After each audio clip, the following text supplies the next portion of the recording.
sehingga merah warnanya. Kemudian diperintahkan lagi api itu untuk dinyalakan 1000 tahun lagi sehingga menjadi kuning warnanya.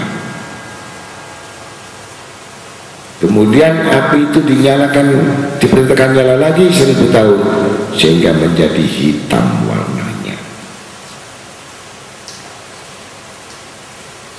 Maka api neraka itu menjadi hitam gelap, tidak memiliki cahaya potongan apinya dan tiada padam bara apinya, demi Allah yang mengutuskan engkau dengan kebenaran. Jikalau sepotong kain dari kain-kain penduduk neraka menampakkan bagi penduduk bumi, niscaya penduduk dunia ini akan mati semua. Jadi kainnya saja turun ke bumi mati semua. Dan jikalau sebuah timba dari air minumannya dituangkan pada air bumi semuanya, niscaya matilah siapa yang meminumnya. Jadi air yang kena itu walaupun setetes mati. Jikalau sehasta dari rantai yang disebutkan oleh Allah yang diletakkan di atas bukit bumi semua, maka niscaya akan hancur leburlah bukit-bukit itu.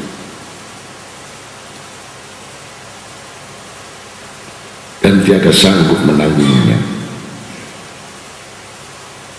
Jika seorang laki-laki dimasukkan ke dalam neraka kemudian dikeluarkan, niscayalah matilah penduduk bumi ini. Andai kata dikembalikan satu orang ahli neraka ditaruh di bumi ini, maka ludes semua alam ini, karena saking kuatnya panasnya api neraka. Begitu pula kalau bau busuknya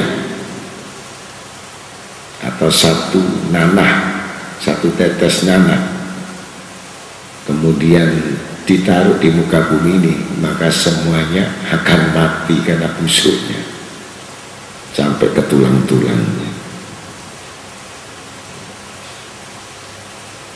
Maka Nabi SAW menangis dan Jibril alaihissalam juga ikut menangis, karena Nabi SAW menangis karena saking ngerinya neraka. Kemudian malaikat Jibril alaihissalam bertanya, mengapakah engkau menangis wahai Muhammad? Padahal Allah telah mengampunkan dosa-dosa engkau yang terdahulu dan yang kemudian. Kemudian Nabi SAW menjawab,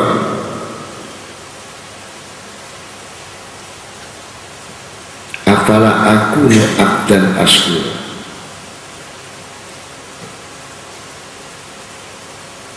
walima bakaita ya Jibril,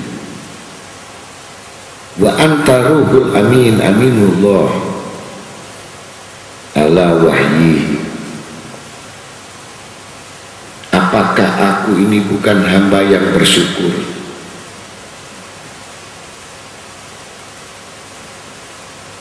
kepada Allah, dan mengapa menangis wahai Jibril, sedangkan engkau adalah roh yang dipercayai oleh Allah, kepercayaan Allah atas wahyunya. Kemudian malaikat Jibril alaihissalam menjawab, aku takut bahwa aku akan dicoba dengan apa yang telah dicobakan yang sebelum aku ada malaikat Harut Marut. Maka itulah yang mencegahku dari peganganku atas kedudukanku pada Tuhanku. Maka aku sesungguhnya aku telah merasa aman akan tipuannya. Arti tipuannya adalah dunia.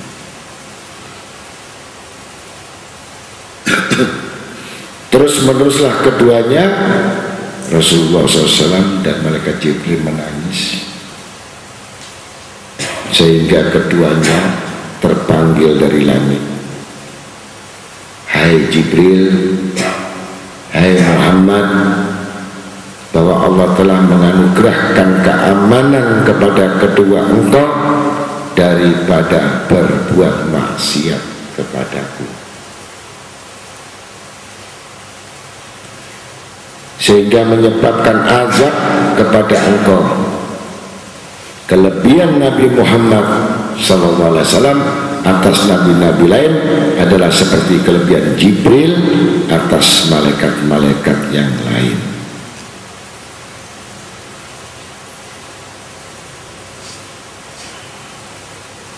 Telah sampai kepadaku, wahai Amirul Mukminin, bahwa Umar bin Al-Khattab radhiyallahu anhu berdoa, wahai Allah Tuhanku, kalau engkau tahu bahwa aku terpengaruh apabila dua orang bermusuhan duduk di hadapanku kepada orang yang lebih cenderung dari kebenaran, dari dekat atau jauh, maka janganlah engkau tangguhkan aku sekejap mata.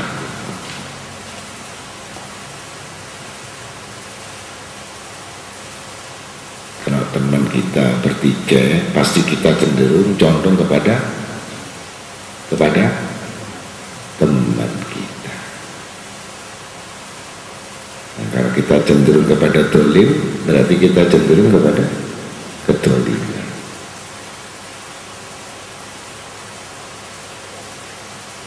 Wahai Amirul Mukminin, sesungguhnya yang sangat berat ialah tegak berdiri karena Allah dengan kebenaran. Yang termulia kemuliaan pada sisi Allah ialah benar-benar takwa, tidak melihat kanan kiri, takwa. Bahwa barang siapa mencari kemuliaan dengan mentaati Allah, niscaya ia diangkat dan dimuliakan oleh Allah. Barang siapa mencari kemuliaan dengan berbuat maksiat kepada Allah, niscaya ia akan dihinakan dan direndahkan oleh Allah.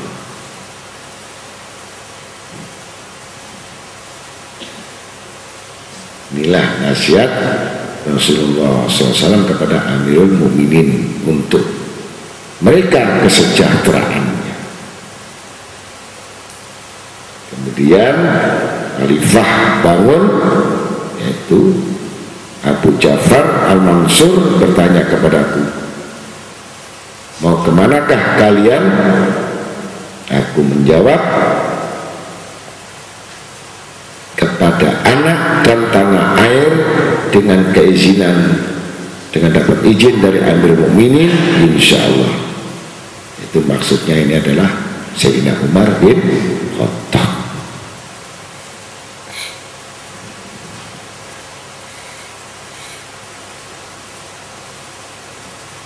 Abu Ja'far Al-Mansur menjawab, telah aku izinkan engkau, aku mengucapkan terima kasih atas nasihat engkau, dan telah aku terima nasihat itu.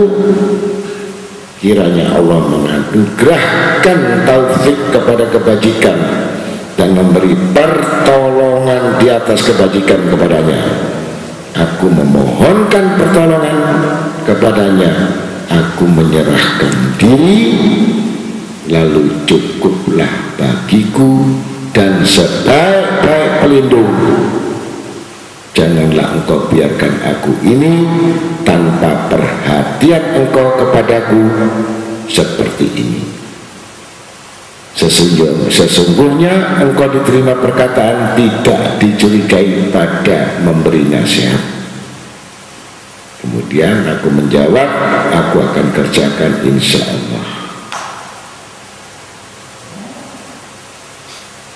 Disinilah letak daripada Amil Mukminin ada keterikatan, perserikatan, ya, pertalian, saling mengingatkan sehingga terjadi kekuatan-kekuatan. Jadi kalau ditimbang imannya Sayyidina Abu Bakar Siddiq radhiyallahu anhu dengan manusia iman seluruh dunia ini, tidak akan memadai imannya Sayyidina Abu Bakar Siddiq. Jadi orang yang takwa, wali-walinya, iman semuanya ditimbang dengan imannya Sayyidina Abu Bakar, itu tidak ada memadai karena kejujurannya. Kalau kita punya uang 50.000, ditanya kamu punya uang? Enggak punya.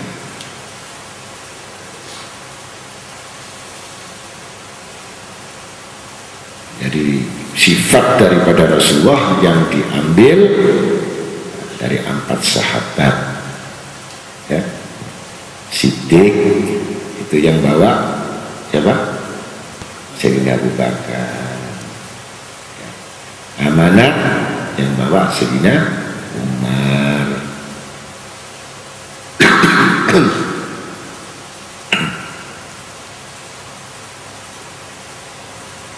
Fatona dibawa oleh Sayyidina Utsman.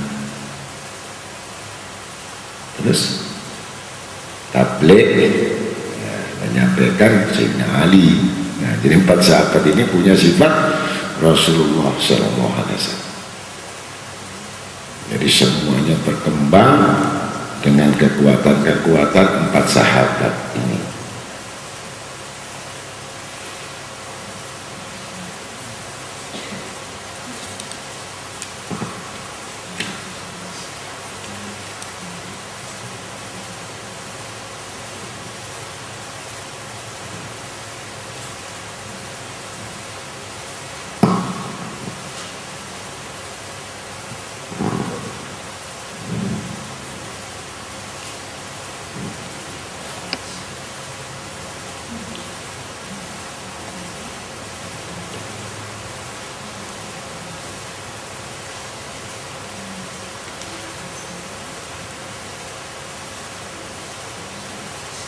Dari kuncinya adalah orang-orang yang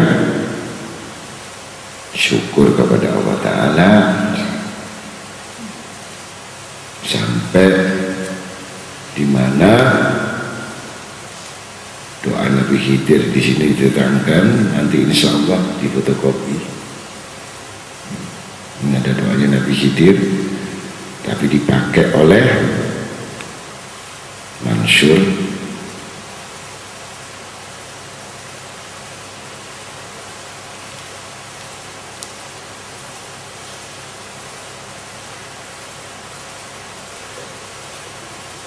Itu doa minta ampun kepada Allah.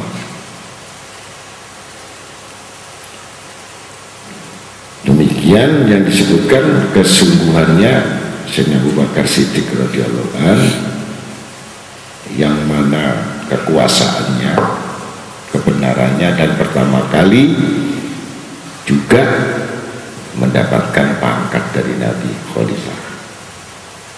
Jadi manusia ini kalau benar-benar betul-betul menjadikan orang-orang yang mulia, itu mendapatkan khalifah. Walaupun perempuan khalifah, khalifah itu yang bisa dipercaya, yaitu memegang amanah, takwa dan amanah. Dan ada tentang orang bertanya,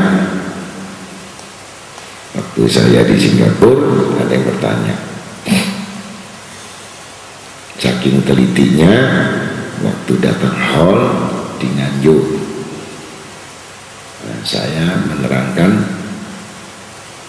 barang siapa yang baca sholawat sallallahu alaihi Muhammad dapat 70 rahmat, sedangkan kalau baca selawat yang lain 10 rahmat.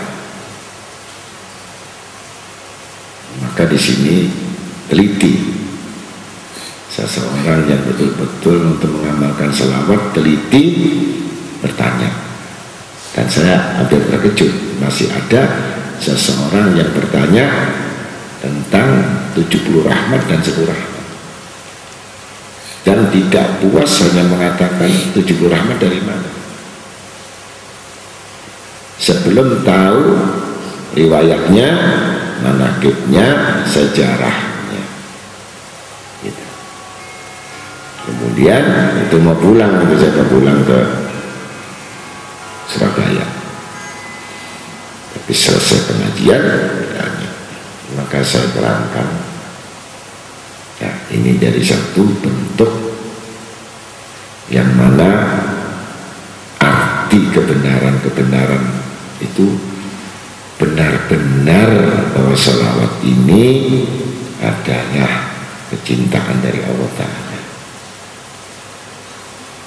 dibawa oleh Nabi sampai kita ini. Itu sejarahnya, biar orang-orang tahu kenapa menjadi 70 rahmat. Nabi Adam alaihissalam sebelum diciptakan, Nabi menciptakan nur, disimpan di lauh mahfuz. Itu lauh itu tempat sembahyang 2000 tahun lamanya. Nur Nabi SAW disimpan 2000 tahun sebelum alam.